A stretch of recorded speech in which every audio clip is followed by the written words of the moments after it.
Tonight on Fox 10 Investigates, we return to some luxury townhomes in Mesa that became a hub for unlicensed sober living facilities. Our reporting reveals how it happened. Fox 10 investigator Justin Lum has been following problems at Canal on Baseline for several months now and joins us live with new information. Justin. John, Christina, police reports we obtained provide a wider scope of Canal on Baseline. COB contained several sober living organizations housing dozens of vulnerable people, and calls for service were constant at a rate of nearly every day last year.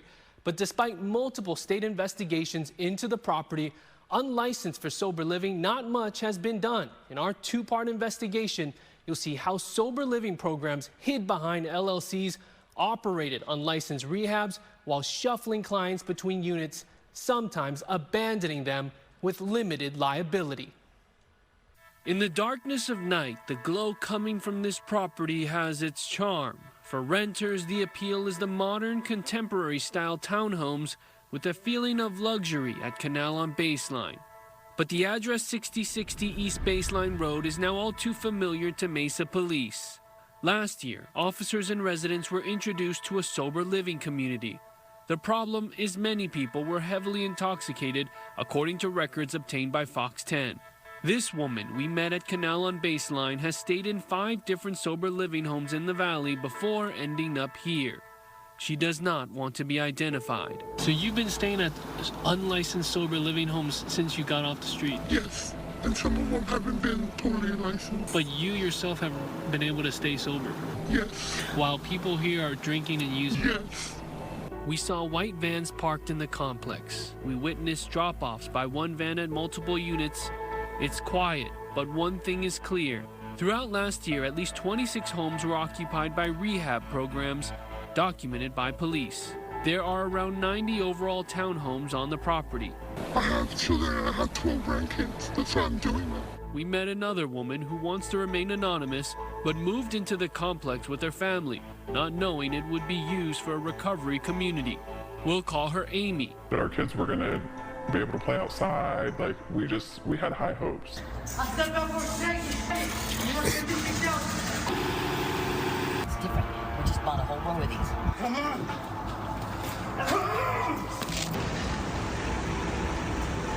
Tenants not affiliated with sober living programs at COB have documented the issues. So can you give us any other description besides a white male? We've seen people bloody. We've seen people sleeping outside drunk. We've actually helped one of the natives. He came into our home and we helped him get out of there. The next day he left with his family. Last year, Fox 10 spoke to that same man, a Native American from Gallup, New Mexico, who told us he was bribed with alcohol and cash to recruit others to live at Canal on Baseline. What he's describing is the sober living scheme, which targets those seeking addiction treatment so that fraudsters can bill Arizona's Medicaid agency access for behavioral health services rarely provided to members. In many cases, bad actors allow patients to abuse drugs and alcohol without supervision. Amy says she witnessed the aftermath and had to leave. Our kids screaming, crying in the middle of the night because we're getting woken up to the violence outside of people fighting. We checked Arizona's Department of Health Services database only to confirm there is no licensing at 6060 East Baseline Road for any behavioral health provider. Yet it's been a hub for unlicensed sober living facilities. Mesa PD says there were 237 calls for service in 2023 alone. The leading call is for subjects disturbing with 54, followed by 22 calls for noise disturbance and another 22 for family fight. Fox 10 combed through dozens of police reports connected to Canal on Baseline. What we found were documented incidents of domestic violence, aggravated assaults, and disorderly conduct. In one report taken last October, a woman reported being abused by a man who she was living with. A witness told police they had been drinking and arguing that day. The report reveals this unit was used by a group for recovery from substance abuse and addiction, and has a, quote, history of violent crime calls for service. I seen a gentleman hit somebody in the forehead with a bat because he was not sober. She's talking about an aggravated assault from October 2023. Police located an intoxicated man who had been hit in the head with a steel baseball bat, allegedly by his girlfriend's adult son. The report says the group included 4 adults and a 3-week-old baby from the Gila River tribe, all placed at Canal on Baseline for sober living. In another incident from last September, the officer says, quote, "Important to note that 6060 East Baseline is known to contain numerous sober living organizations. Housing numerous clients within the units has generated numerous calls for service."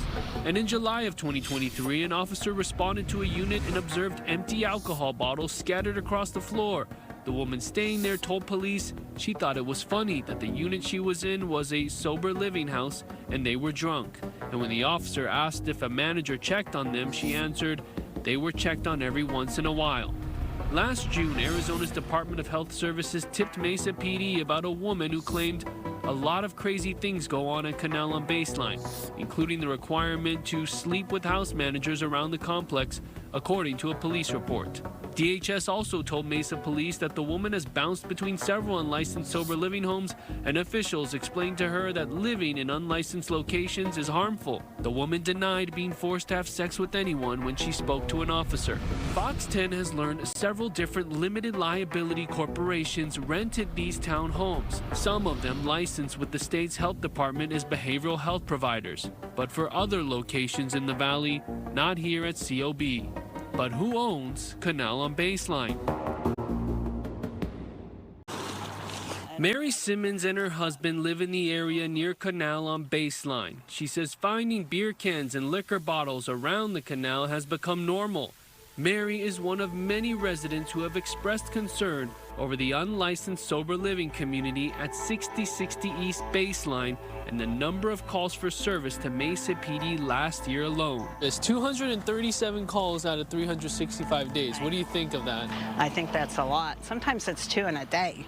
2 in a day. Yeah, and we always know over holidays it'll get worse. We've combed through dozens of police reports linked to COB, revealing several incidents of assaults, domestic violence, and residents under the influence. But a common theme is clear. The people involved are clients of different sober living programs. If you want to make the choice and walk down here, you have to protect yourself. You told me that you have some extra protection. I just have mace. In May of 2023, police investigated a stabbing incident at Canal on Baseline. The house manager at the condo told the officer the victim had been stabbed by his girlfriend. The investigation led police to the owner of Serenity Haven Behavioral Health, who told police that the alleged victim and suspect had been going to her Scottsdale clinic for a week. The company leased units in the complex and subleased them according to the property manager. Erica Sanchez says she was one of the residents in the Serenity program. I moved in 128, 124, 123, and 135. How much do people just shuffle around and trade places? Every day. We reached out to the owner of Serenity Haven, who told me she no longer has clients staying in the 2 remaining units she's renting, nor is she taking in any patients. It's not fair for us because they get up and they just leave, and us not knowing what's going on, we're back on the streets again. And a lot of people, they go right back to drugs because they're on the streets again. Last April, Mesa police responded to the end of a drunken fight between brothers at another sober living unit at COB. The report says there were plans to transfer one of the men to another unit in the same complex. It's hard. It's thinking that you're going to change your life, and all of a sudden you're seeing all these cops and nobody's actually getting all the care that they need, that we all need. You know, it was terrifying. In one case of a heavily intoxicated resident, police found Nathaniel Martinez in a sober living unit at COB last March, unresponsive and not breathing. The medical examiner ruled alcohol abuse as the cause of death. Last May, police responded to a trespassing call locating a man wandering on the canal. He said he was staying at a sober living home at Canal on Baseline, claiming staff there threw alcohol parties and gave tenants marijuana and alcohol.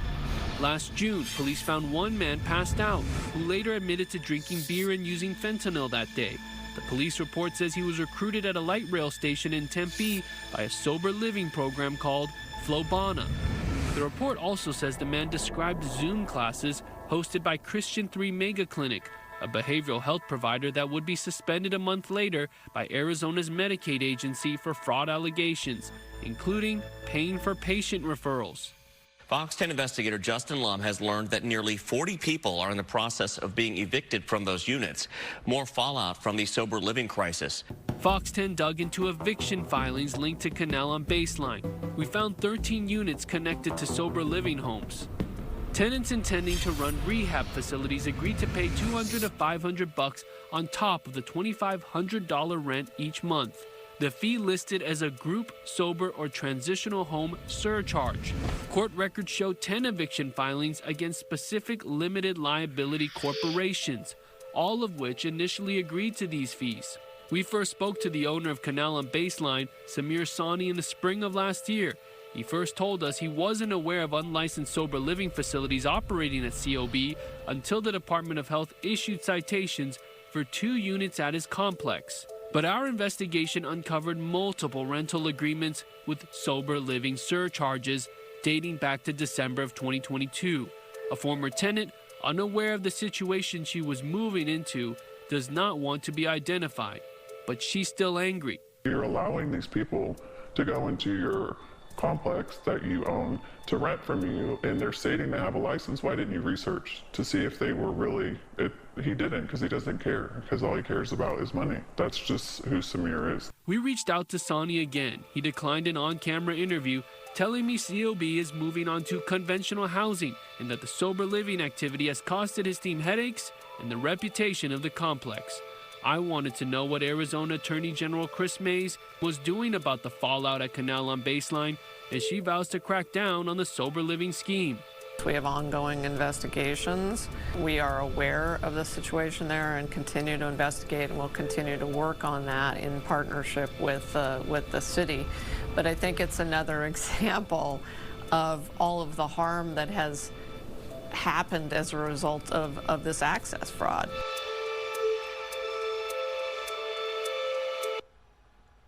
The city of Mesa tells us officials lack regulatory authority over sober living homes, but Mesa is involved in newly proposed legislation to address the issue. For the full statement, head to fox10phoenix.com/soberliving. We've also learned Samir Sani owns another property called Zen on 50 in Phoenix. We obtained eviction filings for that property and found at least 3 rental agreements listing surcharges for behavioral health or sober living homes. This property is not licensed by DHS for any treatment. Live in the studio, I'm Justin Lum for Fox 10 Investigates.